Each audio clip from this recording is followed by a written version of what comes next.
નમસ્કાર વિદ્યાર્થી મિત્રો, ઈએસ ગુજરાતી યુટ્યુબ ચેનલમાં આપનું સ્વાગત છે.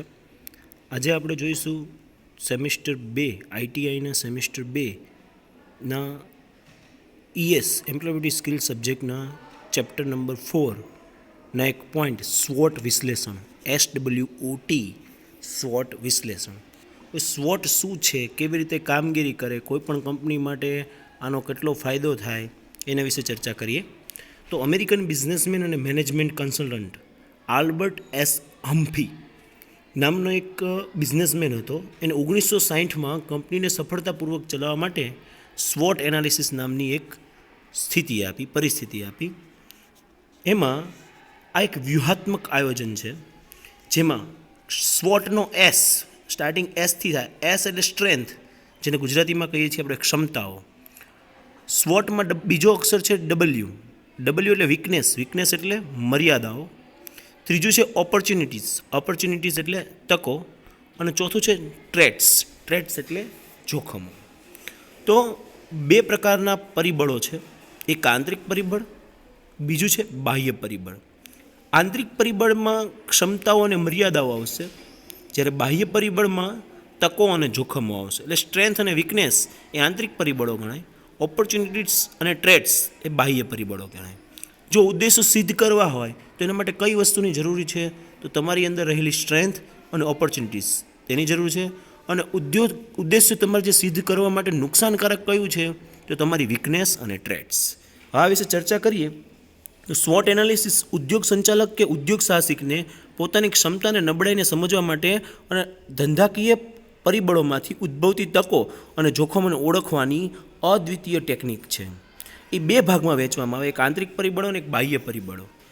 આંતરિક પરિબળો કઈ રીતે કામ કરે, તો કે જે પરિબળો કંપનીના અંકુશ હેઠળ હોય અને તેને આંતરિક પરિબળો કહે છે. દાખલા તરીકે કંપનીના કામદારનો જુસ્સો ખૂબ નીચો હોય તો એની અંદર જે માલિક છે જવાબદાર છે.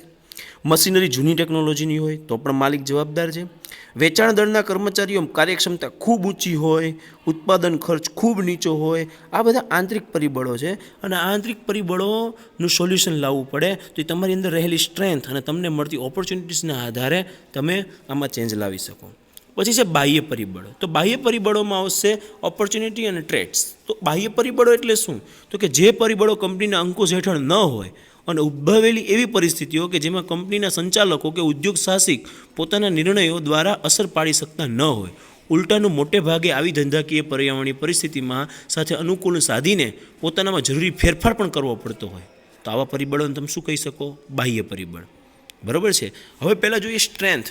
તો સ્ટ્રેન્થ પહેલું સ્ટાર્ટ કરીએ ક્ષમતાઓ. તો કંપનીની નફાકારકતા અને સ્પર્ધાત્મક શક્તિ ઉપર કેટલાક આંતરિક પરિબળોની અસર થતી હોય છે.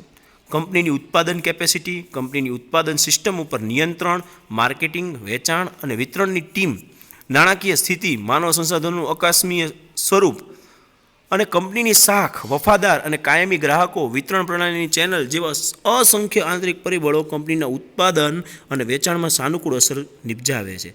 આવી સાનુકૂળ સ્થિતિઓ, ફેવરેબલ સ્થિતિઓને ક્ષમતાઓ કહે છે. જેમ કે કર્મચારીઓને ટ્રેનિંગ આપીને ઉત્પાદન વધારવું, એમનામાં જુસ્સો લાવો, આ બધી ક્ષમતાઓ, એની અંદર રહેલી ક્ષમતાઓ બહાર કાઢવી, જેથી કરીને કામ ખૂબ ઝડપથી થઈ શકે. બીજું છે મર્યાદાઓ, વીકનેસ. જ્યારે આંતરિક પરિબળોના ફેરફાર કંપનીના ઉત્પાદન અને વેચાણ માટે પ્રતિકૂળ સાબિત થાય, સાનુકૂળ ન સાબિત થાય પણ પ્રતિકૂળ સાબિત થાય, તો આવી પરિસ્થિતિઓને મર્યાદાઓ કહે છે. જેમ કે જૂની મશીનરી ચલાવી તો જેના કારણે ઉત્પાદન સરખું થશે નહીં, તો આ એક વીકનેસ છે. પછી કર્મચારીઓમાં તાલીમનો અભાવ હોય, પ્રોપર જ્ઞાન ન હોય વિષય વસ્તુનું, તો પણ આપણને નુકસાન છે. પછી છે કર્મચારીઓનો જુસ્સો ના હોય, અપૂરતી મૂડી હોય, કર્મચારીના કામકાજ ઉપર મજૂર સંઘનો પ્રભાવ હોય, આ બધી એક સારા વીકનેસમાં ગણી શકાય. પછી છે તકો, ઓપોર્ચ્યુનિટીઝ. તો બાહ્ય પરિબળો ઉપર કંપનીના સંચાલકો અંકુશ ધરાવી શકતા નથી, એટલે કે આવા પરિબળો બિનઅંકુશિત પરિબળો કહે છે. આવી પરિસ્થિતિમાં વખતે કંપનીના સંચાલકો બાહ્ય પરિસ્થિતિમાં થતા ફેરફાર સાથે અનુકૂળ સાધવા પ્રયત્ન કરે છે.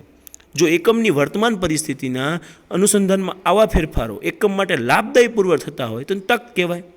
દાખલા તરીકે આપણે એક ઉદાહરણ લઈ શકીએ કે આપણે કચ્છનું જ ઉદાહરણ લઈએ તો કચ્છ જિલ્લામાં જ્યારે 2001માં વિનાશક ભૂકંપ આવ્યો ને, તો એ સમયે બધા ત્યાંના જે ઇન્ડસ્ટ્રીયાલિસ્ટ હતા એ લોકો હારી ચૂક્યા હતા કે હવે કેમ ઊભું કરવું.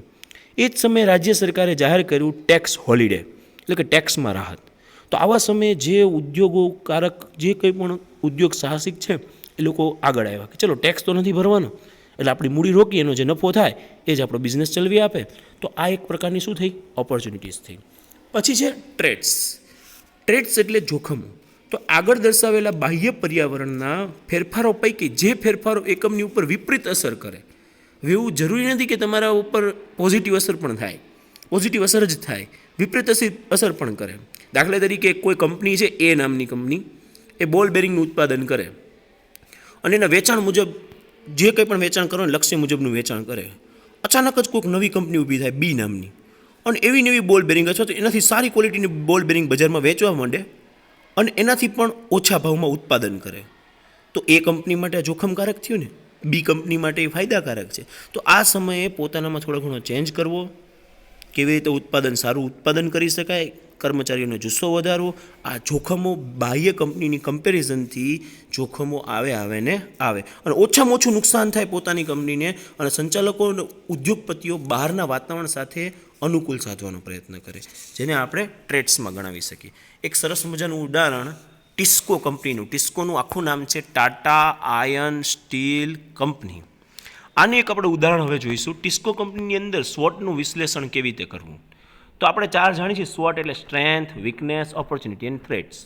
તો સ્વોટનું એક સરસ મજાનું ઉદાહરણ ટિસ્કોના સ્વરૂપમાં જોઈએ. Tata iron and steel company. તો પહેલું ક્ષમતા. તો એની ક્ષમતા શું છે આ કંપનીની? તો ખાણમાંથી આયર્ન કોર કાઢવાની ક્ષમતા આશરે 14 મિલિયન ટન પ્રતિ વર્ષ જેટલી એની ક્ષમતા છે. એની કર્મચારીઓની સંખ્યા 80,000 છે. સ્ટીલ ક્ષેત્રનો ચાવીરૂપ અગ્રેસર ઉદ્યોગ છે અને એનું બ્રાન્ડ નેમ છે. ટાટા નામ પડે એટલે એ વસ્તુ એકદમ પરફેક્ટ હોય અને વિશ્વના વિવિધ દેશોમાં એનું ઉત્પાદન. આ એની ક્ષમતાઓથી. એની વીકનેસ શું છે કે આંતરરાષ્ટ્રીય ઉત્પાદનમાં એફિશિયન્સી ઓછી. એટલે કે આંતરરાષ્ટ્રીય લેવલે તમે જુઓ તો આના કરતાં પણ મોટી મોટી કંપનીઓ વિદેશોમાં છે કે જે આના કરતાં સારું ઉત્પાદન કરે. એ એની વીકનેસ છે. બીજું, ઇન્ડિયાની અંદરની જ એક company steel authority of India limited જેવા મજબૂત નેટવર્કનો અભાવ. સેલની અંદર આના કરતાં પણ વધારે મોટું નેટવર્ક છે જે ટિસ્કો પાસે નથી.